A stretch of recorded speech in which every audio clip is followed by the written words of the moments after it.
There are 18 tribes scattered across our island.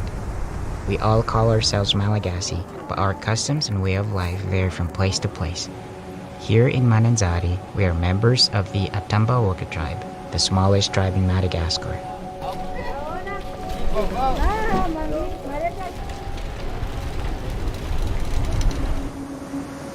The ocean is our lifeblood here in Mananzari. We rely on the water for everything, from fishing and hunting to plant cultivation. We are surrounded on one side by salt water and fresh water on the other. Some of our largest exports are coffee, vanilla, and a variety of essential oil crops like vetiver, cinnamon, and clove.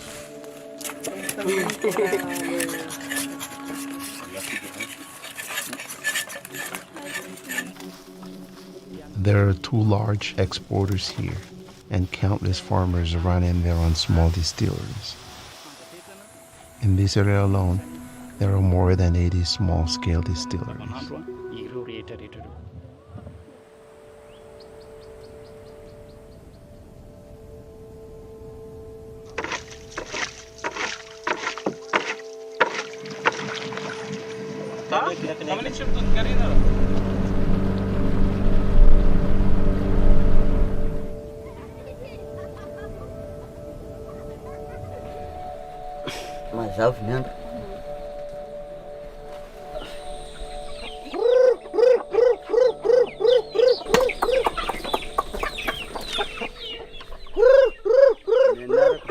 My name is Joseph Clarice.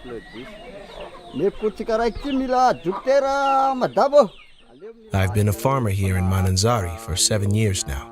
My wife Rosine and I moved here after getting married, and we began farming coffee and rice.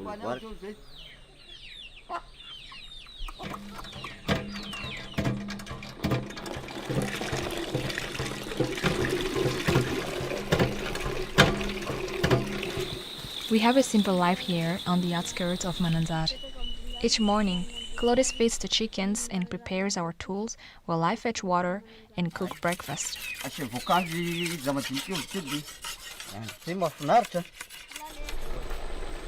We live in a small community of close family, where we all take care of each other.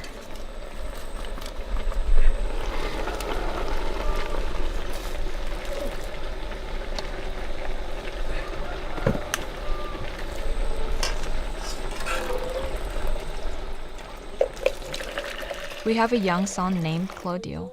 He's 7 years old. He always says that he wants to be a doctor when he grows up. Claudio's education is very important to us. Up until a few years ago, we were still only planting coffee and rice, but that wasn't enough. We started planting clove trees, which provided an additional income we could use to send Claudio to school.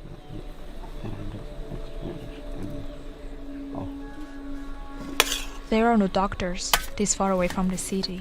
If someone needs to visit the doctor, it can be difficult to find transportation.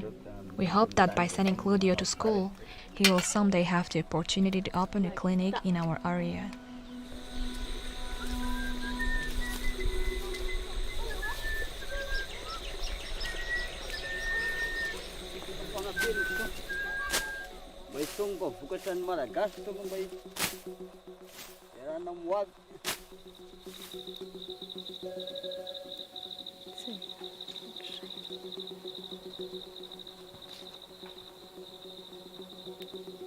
Planting clove isn't enough to make us rich, but it does get Claudio his education and also allows us to save for the future.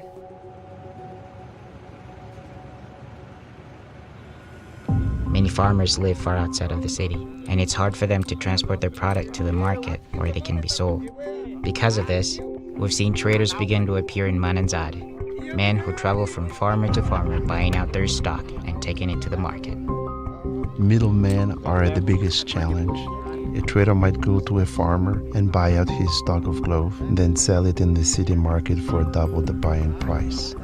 If the farmer doesn't sell, he risks his supply spoiling, so he is forced to make a deal. Using some basic chemistry, a trader can pad their profits even further. For a trader, it can be immensely profitable to adulterate an essential oil. When it comes to clove, for example, there are 3 parts of the plant from which oil is acquired: the stem, the leaf, and the bud. All 3 oils contain the same chemical compounds, but the amounts of each compound vary from one oil to another. Eugenyl acetate is a distinguishing compound in clove bud.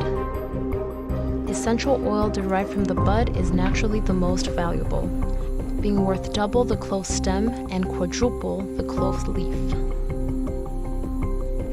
To some buyers, high-quality oil isn't a priority. In that kind of scenario, they may seek out a cheaper clove oil. The real problem comes when a customer asks for one thing and is given another. There's little access to chemical testing equipment in Madagascar, so international buyers often don't know if their essential oils are pure until they're personally tested. There are many ways to mix oils to increase profits. One method commonly used is adding synthetic eugenyl acetate directly to clove leaf and clove stem in an attempt to mirror the composition of clove bud. To even a sophisticated lab, it will look like clove bud oil. The difference between pure and synthetic is almost undetectable.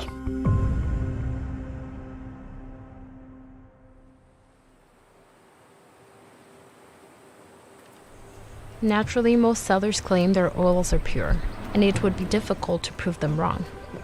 To give our buyers confidence in the oil we produce, we ship our essential oils to one of the only labs on the island, in Antananarivo, our nation's capital.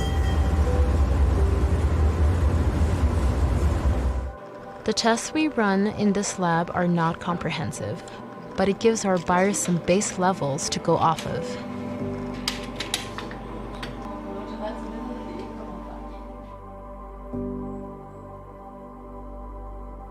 When essential oils arrive here at doTERRA, we do a series of tests to confirm the purity of the oils. At the Quality Control Lab, we use an extensive protocol to ensure the purity. One of the most common tools in the industry is the GCMS, which is used to identify each individual chemical compound present in the oils. It shows the natural composition of the oil, and we also use it to check for adulteration and contamination with chemicals that are not naturally present in the oils. GCMS by itself is not enough to ensure purity. This is why at doTERRA we have additional testing that looks at organoleptic and physical properties of the oils. The last thing we do is to make sure the oils are free of contaminants, such as heavy metals, pesticides, and microorganisms. Because our sourcing team works closely with our suppliers and quality is ensured at the source, we rarely see adulteration.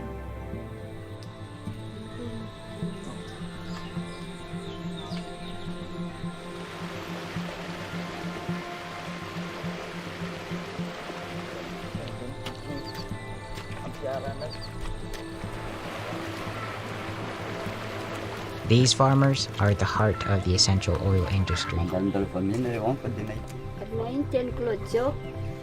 And when oil adulteration happens, it not only cheats consumers from receiving the pure oil they expect, but also these farmers that work so hard to produce it.